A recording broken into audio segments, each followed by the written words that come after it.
উপদেষ্টা মহোদয়রা আমাদেরকে রিকোয়েস্ট করেছেন যে অন্য পক্ষ অনেক রকম সমস্যা তৈরি করতে পারেন এবং সেই জন্য তারা একটা বিশাল জনসংখ্যা নিয়ে মাঠের দিকে যাওয়ার চেষ্টা করছেন বা চেষ্টা করবেন।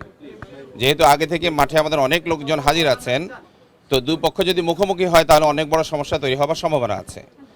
ওনাদের এই অনুরোধটাকে কনসিডার করে আমরা মাঠ ছেড়ে দেওয়ার সিদ্ধান্ত নিয়েছি যেন কোনো রকম সমস্যা তৈরি না হয়। কারণ অতীতে আমরা সরকারের সমস্ত কথা রেখেছি, এইবার আমরা সরকারের এই কথাটাকে সম্মান করছি। আমরা কোনো রকম সমস্যা তৈরি না হয় শান্তিপ্রিয় দল হিসেবে আমরা সেটাকে ছেড়ে দিচ্ছি।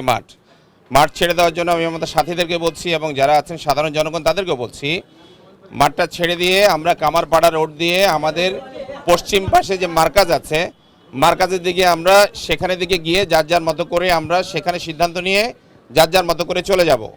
আর এই কামারপাড়া দিয়ে বের হওয়ার জন্য, ব্রিজ দিয়ে বের হওয়ার জন্য যাবতীয় আইনশৃঙ্খলা রক্ষাকারী বাহিনী যাবতীয় সহযোগিতা আমাদেরকে করবেন, ওনারা ওখানে সেফটি সিকিউরিটি এনশিওর করবেন।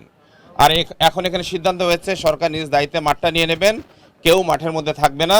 যেহেতু আমরা সকাল ভোর থেকে এখানে আছি, আমরা এখনই ছেড়ে দিচ্ছি, ওনারাও মাঠে ঢুকবেন না, আমরাও মাঠের মধ্যে ঢুকবো না। সাথীদের কাছে আমি বিনীত আরজ করছি, কেউ কারোর সাথে ইভেন একটা উঁচু গলায় কথা বলার দরকার নেই।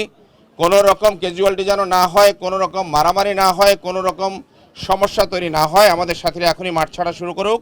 আর ওনাদের প্রতি উদাত্ত আহ্বান জানাচ্ছি, সরকারের সিদ্ধান্তকে আমরা মেনে নিয়েছি। আমরা যেহেতু মাঠ ছেড়ে দিচ্ছি, ওনারাও যেন ইসলামের স্বার্থে, দেশের স্বার্থে কোনো রকম সমস্যার চেষ্টা না করেন।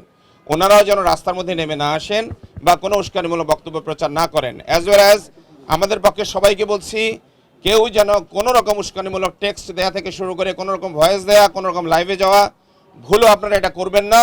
দেশ অনেক রকম অস্বস্তিকর অবস্থার মধ্যে পড়ছে, ইসলামের সুনাম নষ্ট হচ্ছে। আল্লাহর ওয়াস্তে এই কাজটা করা থেকে উভয় পক্ষ বিরত থাকবেন, দুজনের কাছে আকুল আবেদন করছি।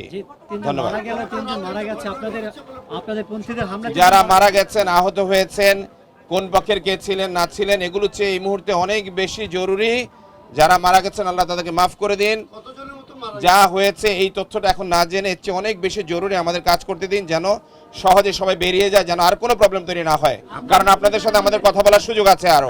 আপনারা একটা বলেছেন যে উনারা কারা? আপনার পরিচয় দেন। আপনি উনারা কারা? আপনার পরিচয়টা দিয়ে দিন।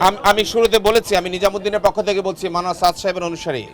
আর জুবাইরপন্থী নামে পরিচিত যারা আছেন, তারা কিছু লোকজন একত্রিত করেছেন মাঠে আসার জন্য, তারা যেন না আসেন এটুকু বলতে। আপনারা সাতপন্থীর অনুসারী? আপনারা? জি, সাতপন্থীর অনুসারী।